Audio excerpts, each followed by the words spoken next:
I've always been interested in how an audience kind of perceives things about objects. They kind of fill in between the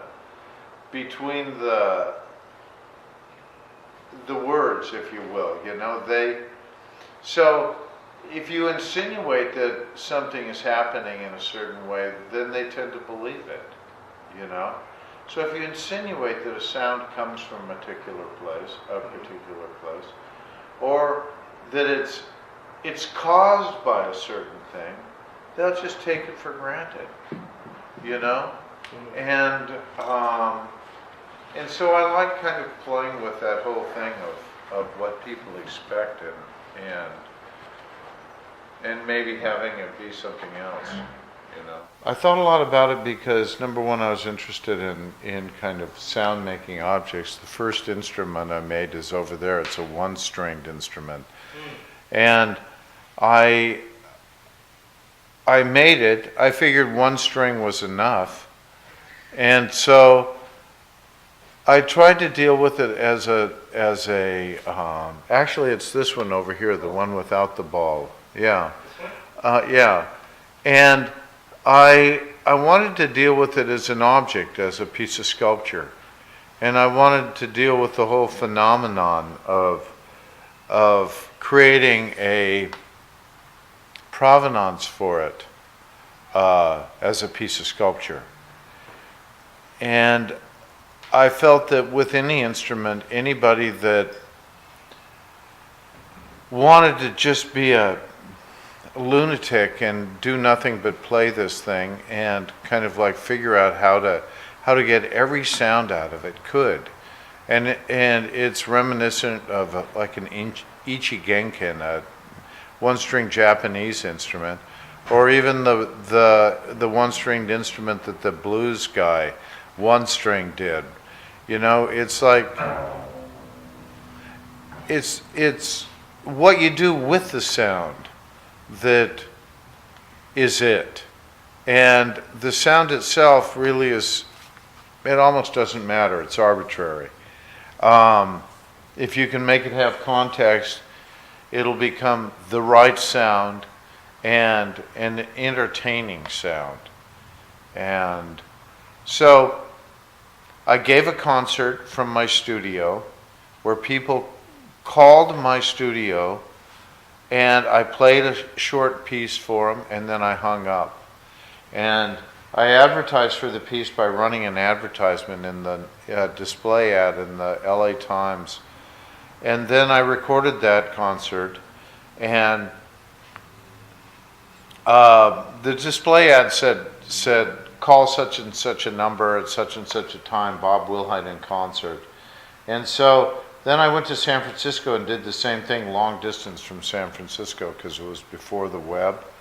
And I recorded that concert. And so I made a record that documented it with the San Francisco concert on one side and the LA on the other, with a photograph of the instrument on the back and a kind of a blow-up of the advertisement, Bob Wilhite in concert. So it was an object. I dealt with the thing as an object, and sound was just part of it. And then I continued the whole thing of making instruments, and eventually I worked with Guy de Cointet and did 3 plays together. The first play, Ethiopia, I made a one-stringed cone, and something like this one, except the original one was completely wrapped. And then a cube that is a wind instrument. It has a player piano suction pump inside that sucks air through bagpipe reeds that are in the back. And it really has this sound that's kind of a combination between turning on a vacuum and someone throttling a duck. You know, it's just this this noise, and yet that's the noise that thing makes. And then for the play Ethiopia, I had a theremin in it that represented a factory, and also a sphere that was a basic percussion instrument. And then I had done a hypnotism piece with as part of an exhibition that Chris Burden curated called Live from LA or something like that. And it was Brad Smith, Richard Newton, and myself, and we all did kind of exhibitions of artwork, and then did a performance as well. And Richard did a piece called Touch a Penis that was really funny and really great. And I did a hypnotism piece for 1 week, 10 people per evening. And I taught myself to do a hypnotic induction. And I made a black and white spinning disc. You can see it on the wall over there. And it spun, and I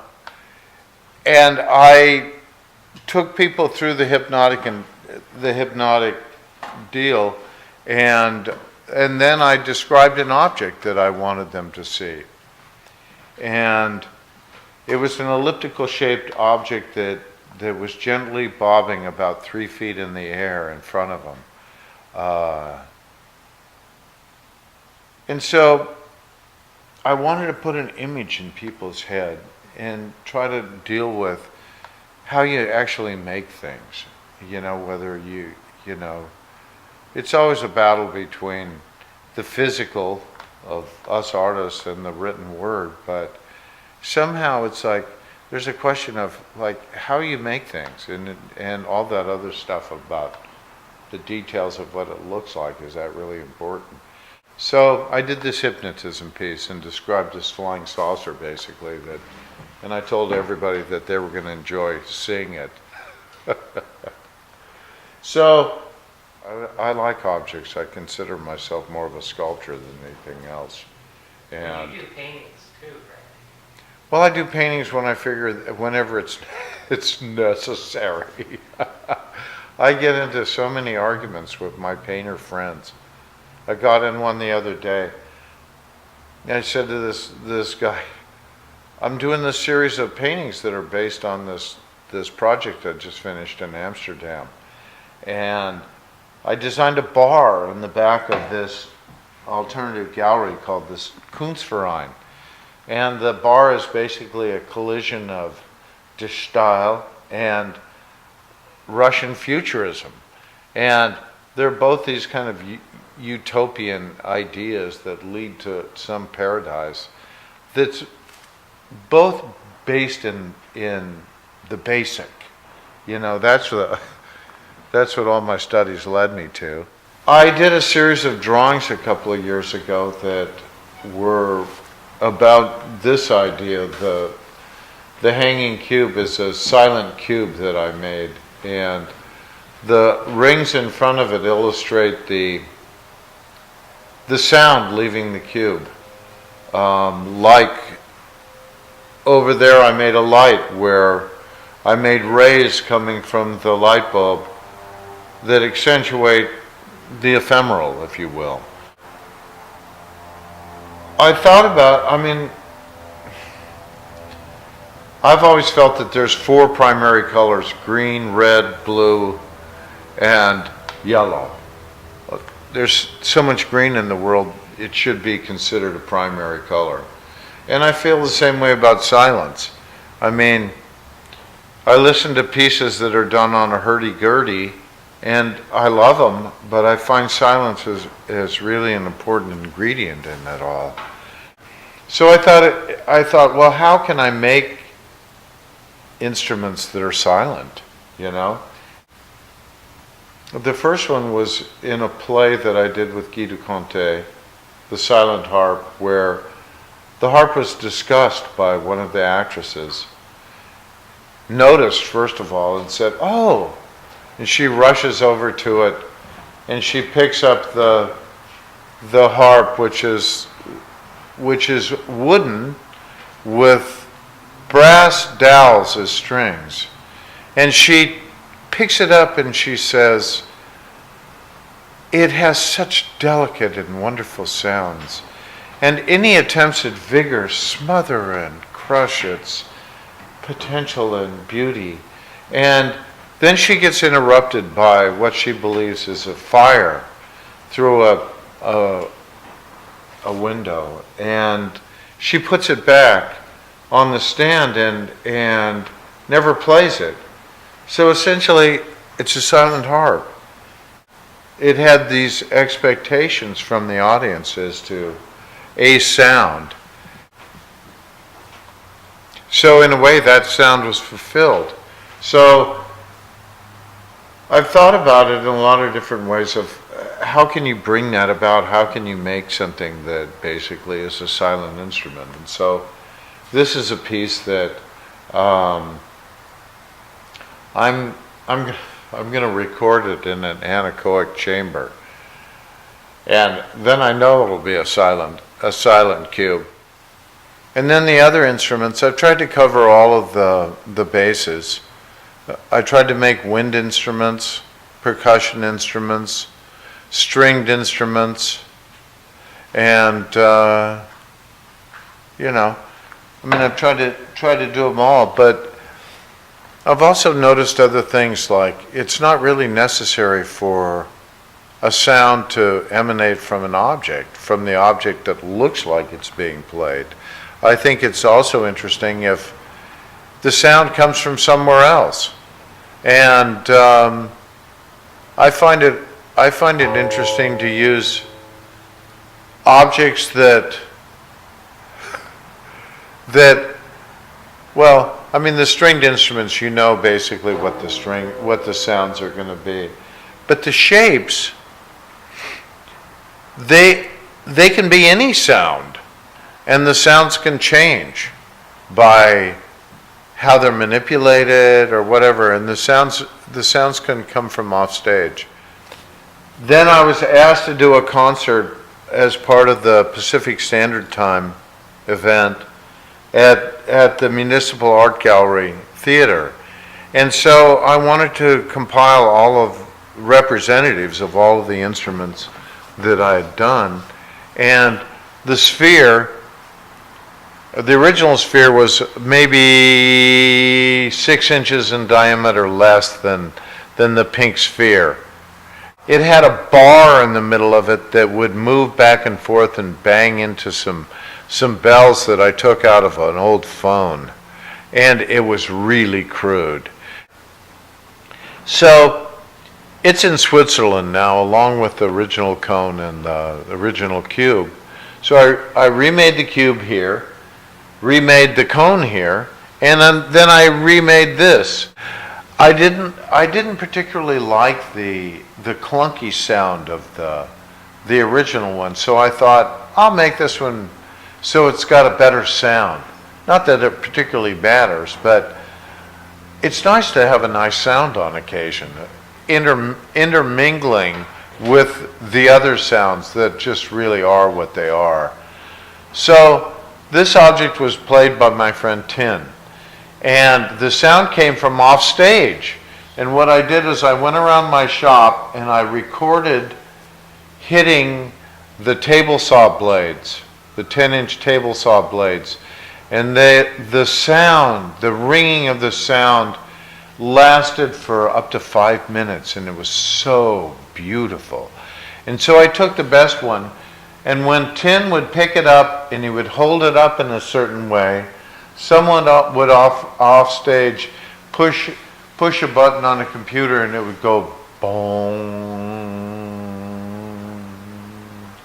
And it would last for a really long time and blend with whatever other sounds were going on, and it was really wonderful, and it was wonderful to me. I loved the sound. And it was really funny too, because after the concert, everybody, they didn't leave the theater. They all came up to the stage and wanted to look at all the instruments and pick them up and play with them and stuff. I'd never been to a concert like that before, and I was really pleased. And some people came over to the pink sphere and tin was there. This woman picked it up and held it up, and it didn't make a sound. And then she held it up and moved it around, and it still didn't make a sound. And she looked at tin and she said, "You cheated! And how did you make the sound?" And tin said, "It was magic. You cheated." And there is no cheating. You know, I think that part of art is the art of illusion anyway. So it was one way of presenting objects with sounds to people, and that's kind of how I approach my music scene. The decay. Boom, boom, boom, boom, boom, boom. And it was very interesting how the notes sounded different than a normal pluck. There's a crispness at the beginning, and these had a muffled silence that was really pretty interesting. It's been kind of like this adventure where I feel like I've learned a lot about sound, and also ultimately it's kind of taught me a little bit about my ideas about what music is. I mean, is it an understandable, period of time with people and objects? There's a relationship between an audience and an object or the sound where they have to understand something or they have to be taken on a journey. I've always kind of I've been interested in the objects playing with those expectations and the journey, and not necessarily making something that is pleasing, but one that you might think about and you might realize it was something different than you had perceived it as when you did it. I mean, I love the diversity of the new music scene here in Los Angeles, from the microtonal people to the electronic people to the computer stuff, and I mean, I'm interested in it all, but ultimately I always come back to the sculptural aspects of it, and I like that. I mean, it's just my interest. That one's brass, and it has kind of a dull sound. Do you hit it with your hand? Yeah, you can. It's okay. It's a little, and then this one's stainless steel, and then this is copper. And the copper, when I pounded a little square in the center of it so that there's a little range as you knock on it from the center to the outside. Okay, now do it near the corner. Well, what the thing is, there's a higher pitch in the middle. Yeah, it's higher. Because I feel that art, whether it's a performance or a painting or whatever, it's part of its responsibility is that it's a focal point for a discussion. If you can make them contemplate it and kind of reaffirm their own values or reassess their own values, I think that it's an interesting part of the artwork, part of the responsibility for it. So I try to have that as something that I shoot for when I do an exhibition or a performance or a concert.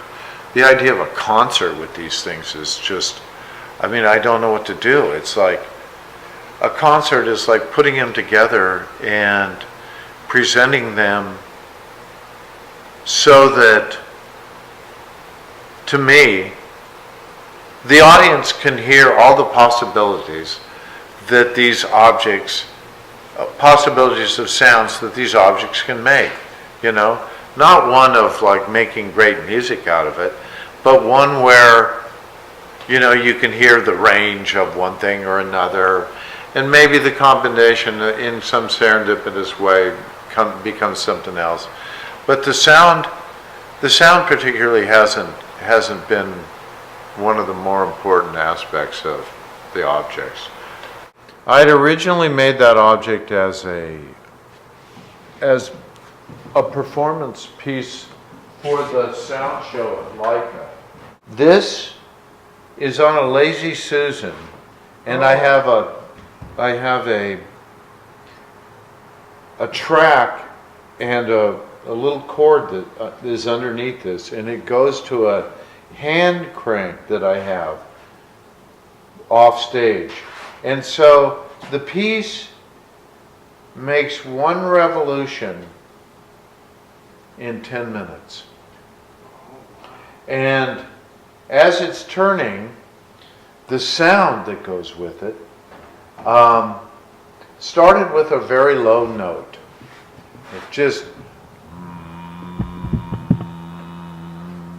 and over 10 minutes, it built. It went,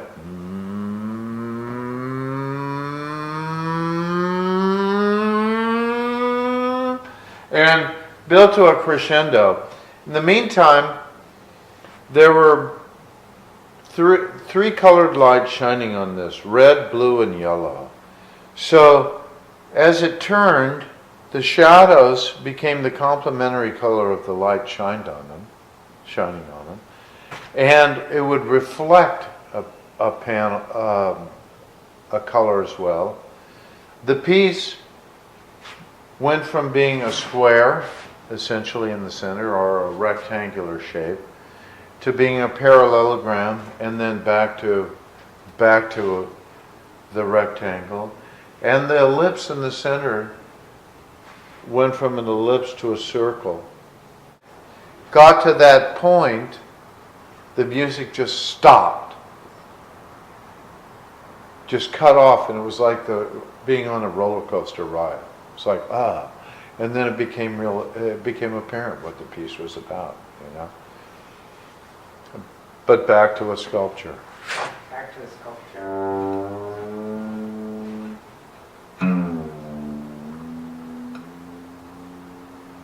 And there's, you know, you can play these things all different kinds of ways.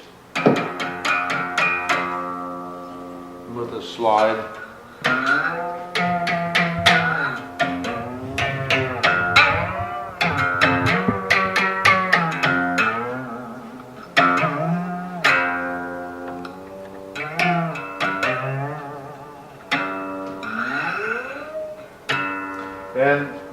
And this is a bowed instrument. It's actually backwards, but the way it plays is,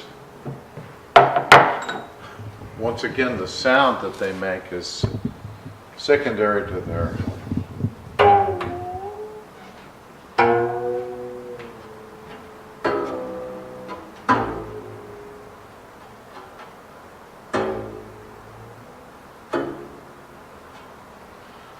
I made it and it made almost no sound. So then I made this silver box for it to sit on, and it's better.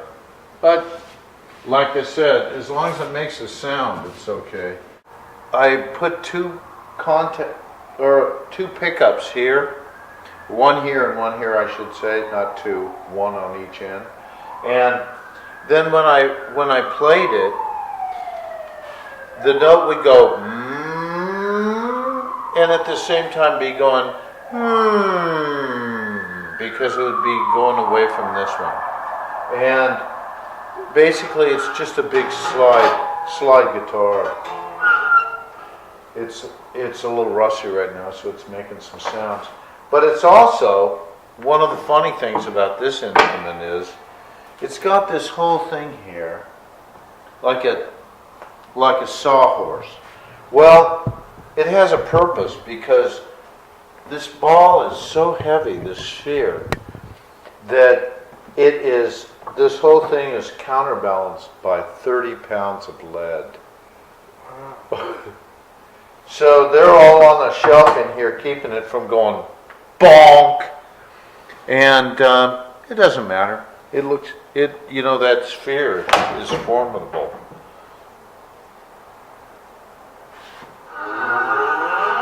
Yeah. You kind of get both.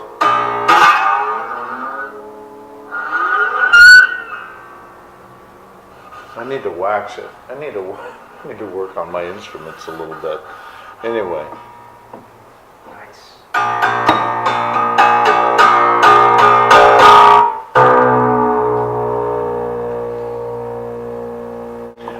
It was funny. For the concert that I did at Barnstall, I talked to the original musicians that played those for the play in 1978, and they all came and played them. One of them was Richard Newton. Richard said, "Are we going to have practices? It's okay if we don't, you know?" So I had 10 instruments in all these objects that needed to be activated. We all came for one practice, and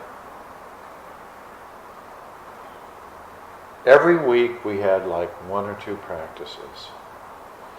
At no time during the whole thing, the whole month, did we have one straight run through.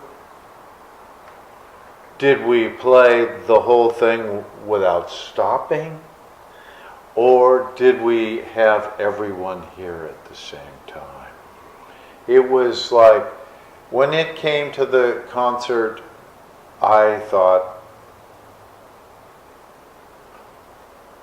had to work. We hadn't done it yet. So it turned out perfectly. It was a fun event. So sound-wise, What about this piece? that piece, that is those are some wind pieces that I made. Do I have any that spin? This one I think might.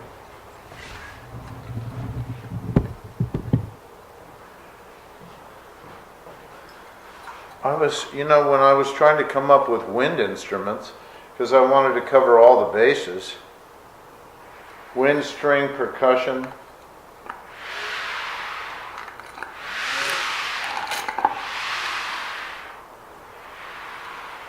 and silent. So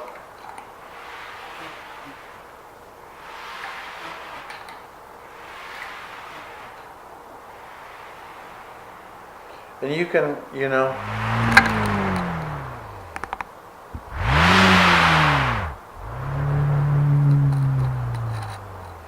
can hear a beat.